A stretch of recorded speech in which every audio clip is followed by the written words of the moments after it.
তেজপুৰৰ কলিয়াভোমৰা দলং অৰ্থাৎ ব্ৰহ্মপুত্ৰ দলঙৰ পুৰণি যিখন দলং সেই দলঙৰ পৰা প্ৰায় আধা ঘণ্টামান আগতে এখন ট্ৰেইলাৰ ট্ৰাক ৰেলিং ভাঙি তলত পৰি যায়।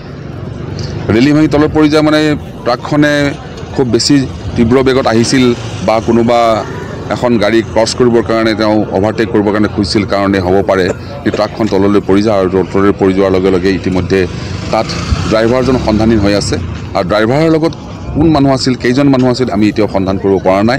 ইতিমধ্যে জিলা প্ৰশাসনে বিহিত ব্যৱস্থা গ্ৰহণ কৰিছে। NDRFৰ মানুহ আহিব এতিয়া তেওঁ অনুসন্ধান কৰিব আৰু লগে লগে পুলিচ প্ৰশাসনো ইয়াত জড়িত হৈ আছে লাগি আছে। আমি অনুসন্ধান কৰিব খুজিছোঁ যে গাড়ীখন ক'ৰ পৰা আহিছিল তাৰ গাড়ীখনৰ ঠিকনা কি গাড়ীখনৰ মালিক কোন আমি এতিয়ালৈকে ধৰিব পৰা নাই। গতিকে জিলা প্ৰশাসনে ইতিমধ্যে চাৰ্চ কৰি আছে যে গাড়ীখন ক'ৰ পৰা আহিছিল গাড়ীখনৰ মালিক কোন গাড়ীখনত কেইজন মানুহ আহিছিল এই সকলো সন্ধান আমি কৰিবলৈ গৈ আছোঁ। মুঠতে এতিয়ালৈকে গাড়ীখন পানীৰ তলত আছে কাৰণ গাড়ীখনৰ সন্মুখৰ মূৰটো এটা ফালে পৰি আছে পানীত অলপ ওলাই আছে আৰু আনটো গোটেই ট্ৰেইলাৰ যিখন আছে বডিটো এফালে পৰি আছে দূৰত।